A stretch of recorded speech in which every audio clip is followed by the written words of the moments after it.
Shalom. Hari ini kita mendapatkan undangan untuk boleh melayani persekutuan Kristen Peruri. Biarlah damai Kristus selalu menyertai setiap persekutuan kita. Shalom. Tentunya firman-Mu ini menjadi dasar kekuatan kami untuk melangkah, agar kami dapat menghasilkan buah dalam setiap pekerjaan kami, dalam setiap perjalanan kehidupan kami. Berfirmanlah Engkau ya Tuhan, karena kami siap untuk mendengarkannya. Di dalam nama Anakmu Yesus Kristus kami berdoa. Amin. Shalom. Shalom. Bapak Ibu serta saudara-saudara yang terkasih, selamat ulang tahun buat Peruri. Ya. Boleh tepuk tangan kita buat Peruri yang ke-48 tahun. Kami bersyukur kembali boleh diundang untuk yang kedua kalinya. Dulu yang pertama kita diundang, kalau nggak salah, setahun yang lalu juga ya, 2 tahun berlalu di Karawang ya. Masih ingat wajah-wajah yang saya lihat yang, makanya saya bingung mana yang lainnya.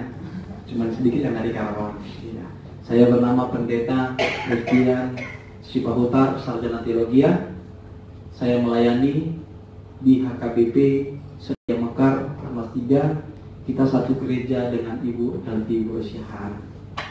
Ya, saya datang juga bersama dengan teman saya juga Naposo Bulung yang senantiasa selalu mendampingi saya, Peter Napitupul. Firman Tuhan yang menjadi penuntun kita untuk semakin bersukacita dalam melaksanakan setiap pekerjaan kita, di mana tertulis bagaimana tema kita dari 1 Raja-Raja pasal yang kedua ayat yang ketiga. Saya akan membacakannya kepada kita. Lakukanlah kewajibanmu dengan setia terhadap Tuhan Allahmu, dengan hidup menurut jalan yang ditunjukkannya, dan dengan tetap mengikuti segala ketetapan, perintah, peraturan, dan ketentuannya seperti yang tertulis dalam hukum Musa, supaya engkau beruntung dalam segala yang kau lakukan, dalam segala yang kau tuju. Demikian firman Tuhan. Bapak Ibu serta saudara-saudara yang terkasih, ketika Tuhan menciptakan langit dan segala isinya, tentunya kita diberikan namanya sebuah kehendak bebas atau free will. Tetapi ketika Tuhan memberikan kebebasan, bukan berarti kita bebas melakukan segala sesuatunya. Maka Tuhan menciptakan sebuah aturan. Ada aturan yang Tuhan buat pada saat itu kepada Adam dan Hawa. Untuk semua yang ada di taman ini, engkau boleh mencicipinya, menikmatinya. Tetapi untuk yang satu itu, jangan kau coba-coba. Tetapi itulah ternyata aturan sengaja dibuat bukan untuk membatasi tingkah laku kita, tetapi aturan itu sebenarnya membuat kita semakin terarah. Coba lihat, ketika kita tidak hidup dalam aturan, maka apa yang terjadi? Yang ada akan barbar. Kita tidak akan hidup saling menghargai. Dan disinilah yang mau Tuhan tekankan. Kenapa menjadi panggilan bagi kita untuk mengikuti apa yang Tuhan perintahkan, apa yang Tuhan katakan kepada kita. Sebagai pengikut Kristus, tentunya kewajiban kita adalah hidup seturut dengan apa yang dikehendakinya, bukan apa yang engkau kehendaki. Mari kita lihat, ketika Yesus datang ke dunia, secara manusiawi, dia sebenarnya ingin menolak apa yang terjadi dalam hidupnya. Ya Tuhan, ya Bapa, apabila cawan ini boleh lalu daripadaku, lalukanlah. Ada rasa penolakan, tetapi dia sadar, dikatakan kehendakmu lah yang terjadi. Dan ini proses yang sangat sulit untuk kita lakukan, apalagi dalam dunia sekarang di masa-masa 4.0. tentunya kita mulai merasa ego kita lebih tinggi daripada kehendak Tuhan. Yang jauh semakin dekat, yang dekat semakin jauh. Berarti lihatlah di sampingnya kita nih, waktu istirahat, rencana mau ngobrol-ngobrol, ternyata kita lebih asik dengan gadget kita, handphone kita. Ini yang Tuhan katakan, ternyata aturan itu penting. Mengapa dalam setiap ibadah dibuat tolong ketika masuk gereja handphone langsung di. Jadi terima kasih dari buat inangnya, saya sangat senang sekali mengingatkan. Kenapa? Tujuannya apa? Agar kita terfokus kepada firman Tuhan. Dan ini yang Tuhan nyatakan bahwa salah satu kewajiban kita sebagai pengikut Kristus adalah setia. Kesetiaan kita diuji. Bagaimana yang bertuhan ini? Kesetiaan kita diuji bagaimana tentunya kita mampu hadir dalam setiap pihak kita. Saya ambil tema yang dikatakan pribadi yang bersyukur. Saya mau tanya, sudahkah kita bersyukur untuk hari ini? Apa hal yang bersyukur kita lakukan? Terlebih 48 tahun sudah berpuri. Mari kita coba buka Mazmur 90 ayat 12. Ajarlah kami menghitung hari-hari kami agar kami memperoleh hati yang bijaksana. Tentunya masing-masing kita yang hadir di sini ada yang sudah kerja 30 tahun, 20 tahun, 15 tahun, 10 tahun, bahkan 5 tahun. Sekarang sudahkah kita menghitung hari-hari kita bekerja di Purpur ini yang ke umur 48 tahun? Apa kita masih bersungguh-sungguh terhadap perusahaan ini? Kalau dikatakan kalau kita makin bersyukur, ya enggak ya. Ya saya ingat dia, masih ingat nonton di Kerawang, yang ini. Ya. Orang tahu ya? Kalau Oke, pribadi yang bersyukur. Yang mau saya katakan, kita boleh masuk bekerja di perusahaan ini, tentunya kita juga harus bersyukur. Lihat berapa banyak saingan yang sudah kita kalahkan. Karena itu, ketika kita masuk di sini, harus kita katakan, ini sudah berkat bagiku. Terima kasih Tuhan, boleh kau percayakan sebuah jabatan kepada saya. Dan kemudian apa yang kita berhikmah, bijaksana. Maka apa kebijaksanaan yang dituntut untuk kita bekerja di Purpur ini? Ya kemudian ketika kau sudah bersyukur, maka apa yang dituntut? Tidak lagi bersungguh-sungguh. Maka orang yang berbijaksana, yang memiliki kebijaksanaan, tentunya harus mempunyai prestasi. Jangan mau seorang pekerja hanya harus bekerja, ya udah aku masuk, pulang, gitu-gitu aja. Tidak ada satu motivasi diri dalam pekerjaannya.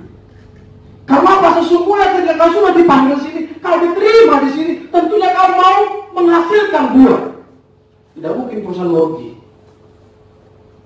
Dan ingatlah, bekerja sesuai dengan koridormu. Bekerja dengan apa yang Tuhan inginkan. Karena apa? Orang yang bekerja dengan Tuhan, dia tidak mau suka mencari muka. Cari-cari muka kepada pimpinan. Di saat pimpinan datang, dia mulai bekerja. Tapi di saat pimpinan pergi, dia tinggalkan pekerjaannya. Dan dia limpahkan kepada bawahannya. Itu dikatakan tadi, coba kita buka Yohanes 15 ayat 16. Prosesnya kita bersyukur karena kita dipilih, kita masuk ke sini. Sekarang ketika kau dipilih, maka apa yang kau inginkan, apa yang Tuhan inginkan, kita ingin menjadi orang berprestasi. Kita baca di ayat Yohanes 15 ayat 15. Mari kita baca bersama-sama. Bukan kamu, Yohanes 15 ayat 16. Sudah dapat? Bukan. Ketiga dua ya.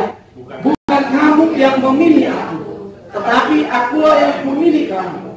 Dan aku telah menetapkan kamu supaya kamu pergi dan menghasilkan buah, dan buahmu itu tetap, supaya apa yang kamu minta kepada Bapa dalam namaku diberikannya kepadamu. Itu janji Tuhan.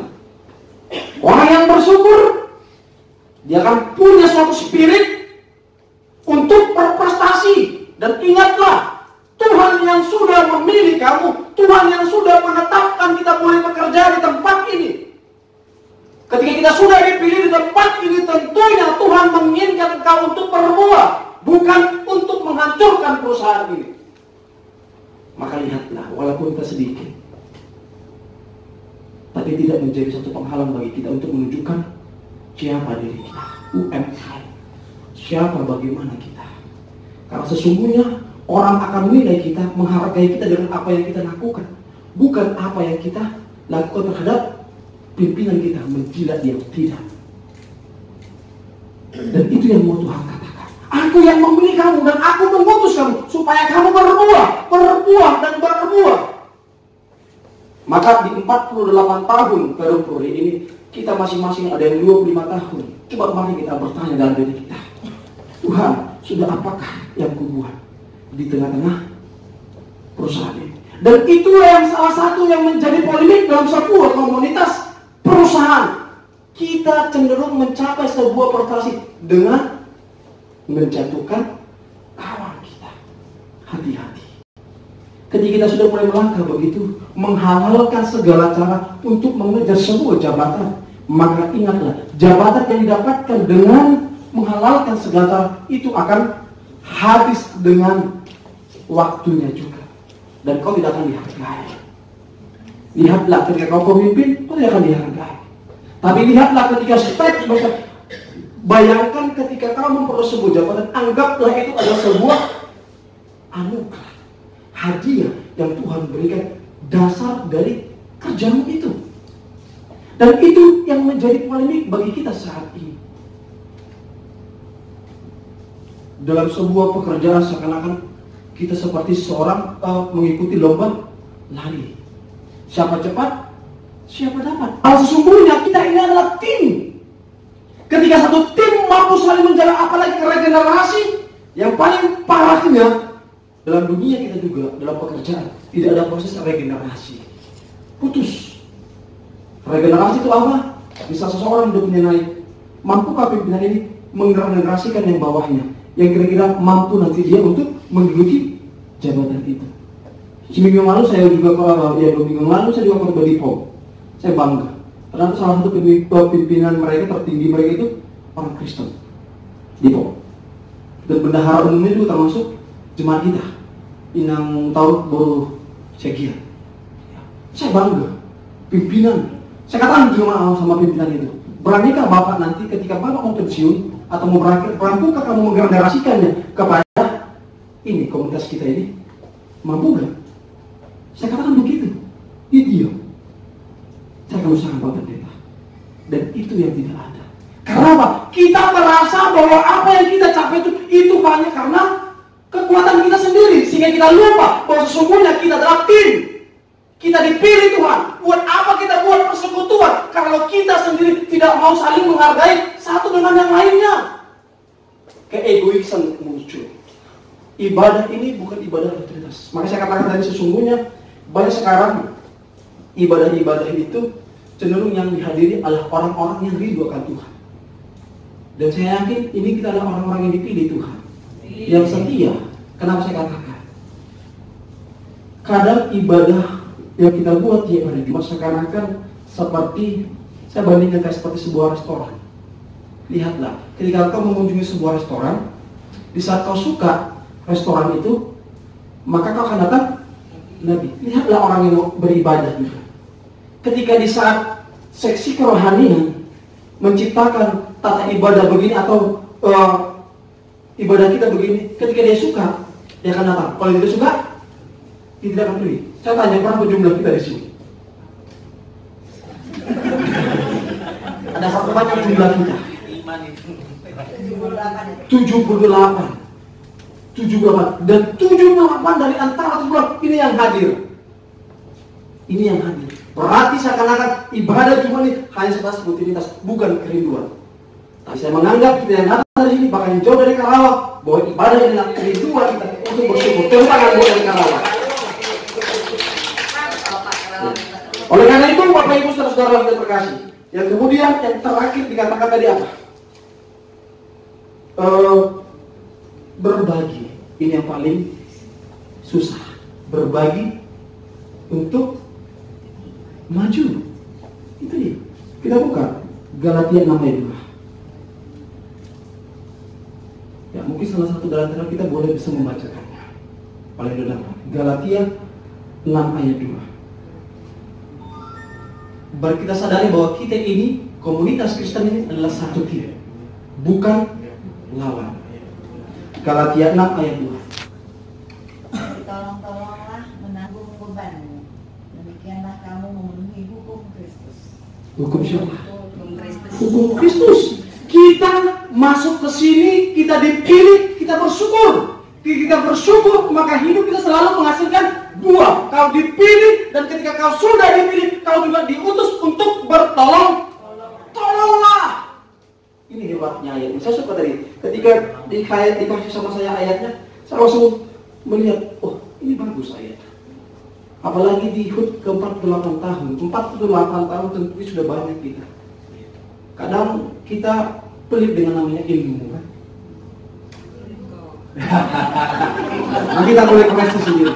Ya, memang benar, ilmu itu mahal, ya. Tetapi ilmu itu ketika kau tidak bagikan, itu akan lebih tidak berguna. Sekarang begitu.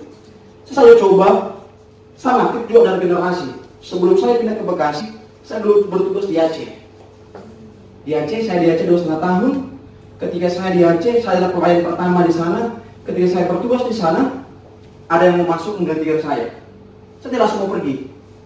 Minimal seminggu itu saya harus kasih tahu dia bagaimana situasi di situ. Karena supaya dia dengan terkejut. Bahkan kita tidak banyak yang jarang ketika sudah perputaran jabatan, mana dokumen-dokumen yang itu disembunyikan. Akhirnya yang baru masuk kebingungan. Itu yang salah. Apakah itu prinsip orang Kristen? Tidak. Maka dikatakan prinsip orang Kristen Galatia 6 ayat 2. Bagaimana Paulus menekankan kepada pengikut Kristus, bertolong-tolonglah menanggung bebanmu, karena itulah hukum Kristus. Tanyakan itu dalam hati kita. Bertolong-tolonglah. Kau memiliki skill yang lebih daripada temanmu, jangan kau sombongkan. Karena masing-masing Tuhan juga memberi kita talenta. Lebih sakit di saat kita membutuhkan orang lain, tidak ada orang yang mau menolong kita. Kenapa? Itu kesombongan kita. Oleh karena itu, Bapak Ibu saudara-saudara, kita dipilih, kita dituntut untuk menghasilkan buah. Berikan yang terbaik. Jangan orang menghargaimu karena kau pintar cari muka. Tetapi biar kita dihargai karena jerih payah kita.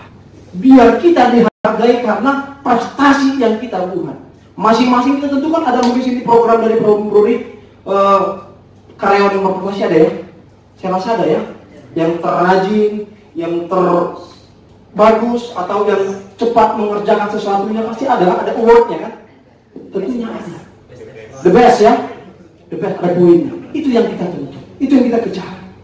Maka oleh karena itu, ketika kau sudah mendapatkan itu, jangan lupa kau berbagi.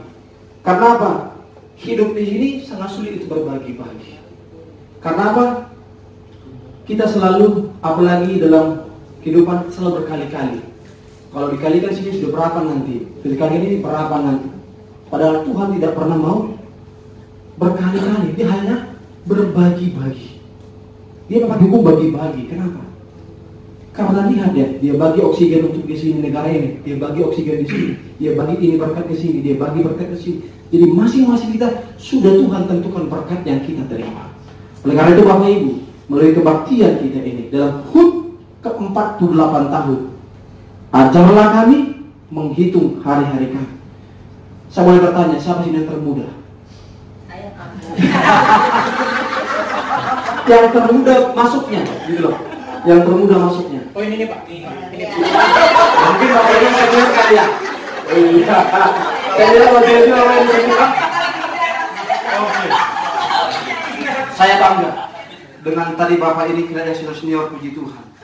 Ternyata mereka memberikan contoh kepada generasi muda. Mereka membuat generasi yang baik. Mengasih dia dari ketika saya bertemu mereka ini yang muda-muda juga. Dan tidak pernah saling kenal juga. Ada koneksi ternyata. Ditanya, kenal nggak kami? Saya bilang kenal. Jadi hidup itu adalah bagaimana menjadi berkat. Hidup ini adalah kesempatan. Jangan sia-siakan. Kita nyanyikan lagu itu dulu. Karena ini adalah perbaiki. Amin. Ya. Hidup ini adalah kesempatan.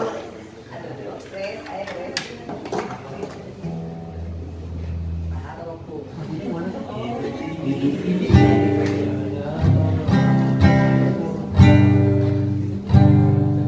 Iya.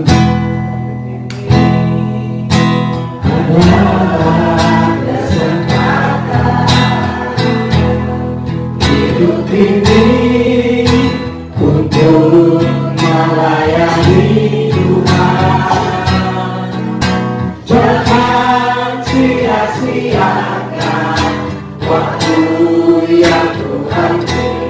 Hidup ini sudah jadi berkah. Oh Tuhan, pakailah hidupku, selagi aku masih Tuhan. Bila saatnya nanti ku tak berdaya lagi, hidup ini sudah jadi berkah. Bapak Ibu, saudara-saudara yang terkasih, pribadi yang bersyukur, berprestasi dan berbagi, itu yang Tuhan inginkan atas hidup. Tuhan memakai engkau, Tuhan memilih engkau untuk boleh bekerja di sini. Maka bekerjalah dengan apa yang Tuhan inginkan, jangan apa yang diinginkan dunia. Karena dunia akan menginginkan kau untuk bagaimana selalu menghalalkan segala cara untuk boleh kau duduk pada sebuah jabatan. Tapi biarlah apa yang kau kerjakan, apa yang kau lakukan dengan penuh kasih dan benar-benar bersama Kristus, maka biarlah jabatan itu kau anggap sebagai anugerah dari Tuhan.